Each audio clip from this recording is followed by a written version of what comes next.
une de l'imagination. Studio de production numéro 1 de Issoudun.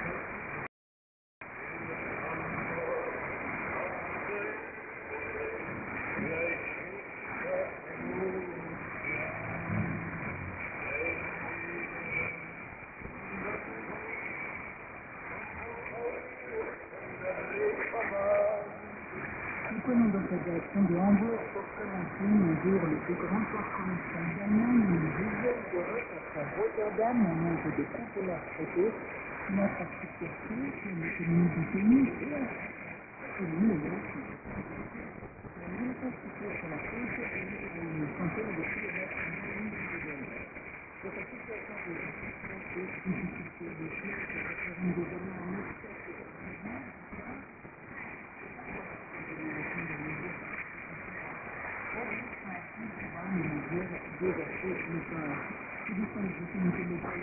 le projet de Issoudun du Monde afin de contester sur son impact écologique. Plusieurs plaintes ont été déposées, mais justice doit désormais trouver un juste milieu entre intérêt économique et vaccination.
Monument, Thomas Bonillet. Au Zimbabwe, l'autorité des parcs nationaux a mis en termes d'immenses.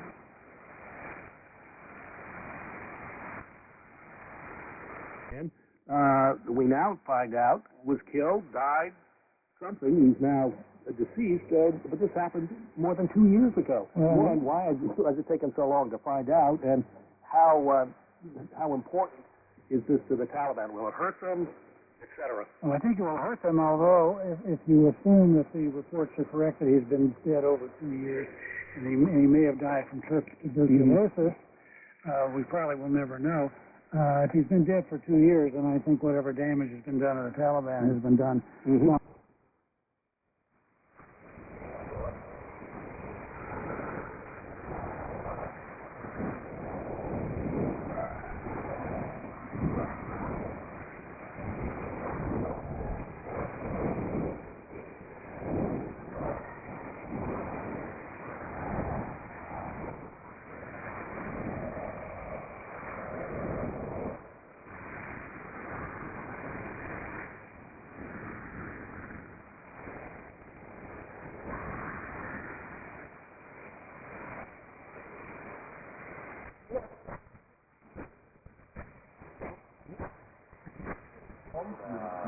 When you've lost all of your ideas, I don't want to be bold.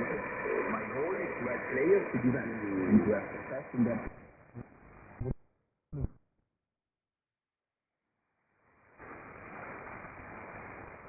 Also, there was never the concerted effort to find him that there was to find Osama bin Laden.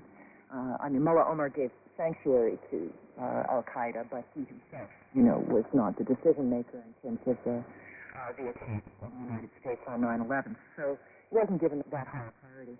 Tom is right. I mean, the Taliban has been fighting very fiercely, despite the absence of its supreme leader, or whatever you want to call him, its spiritual leader, I guess. The question now really is, what impact is this going to have on peace talks that have been going on between the Afghan government and the Taliban? They postponed a session that was due around now, and there is some reorganization. Why have they postponed it? Is that because Mullah Omar died 2 years ago?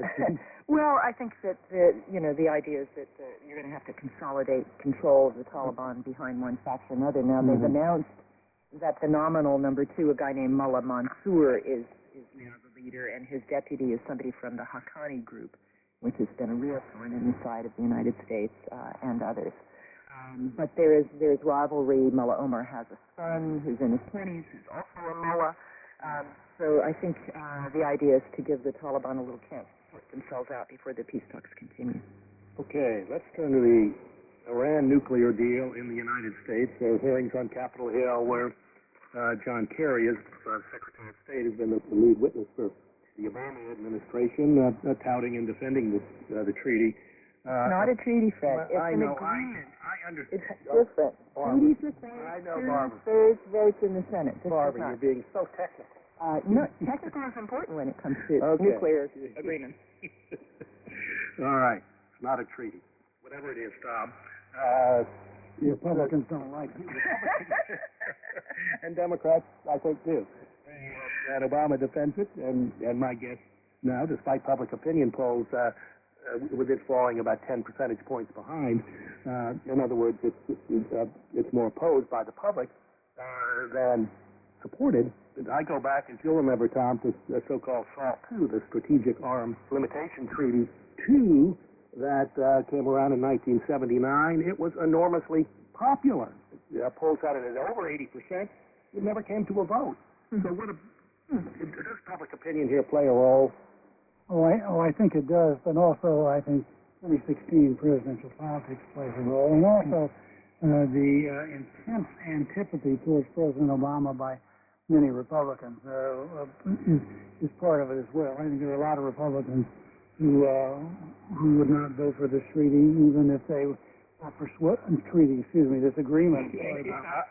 They wouldn't support this deal, even if they were sold on the merits for political reasons. I agree with you, Fred, that it's very unlikely that this deal will be blocked by the House. One thing is, I find it has nothing to do with geopolitics or strategy. Now we understand why the Republicans were pushing so hard for a 60-day review period instead of a 30-day review period, because if it had only been 30 days, they'd have had to do something about it on their vacation. The House has gone off for a month. Yep.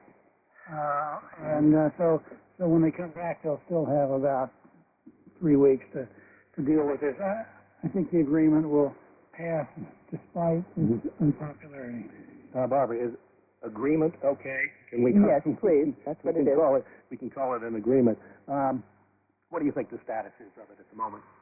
Well, I agree with Tom. I think there are two possibilities the administration is looking at. The most optimal would be if there is never a vote at all on a resolution of disapproval.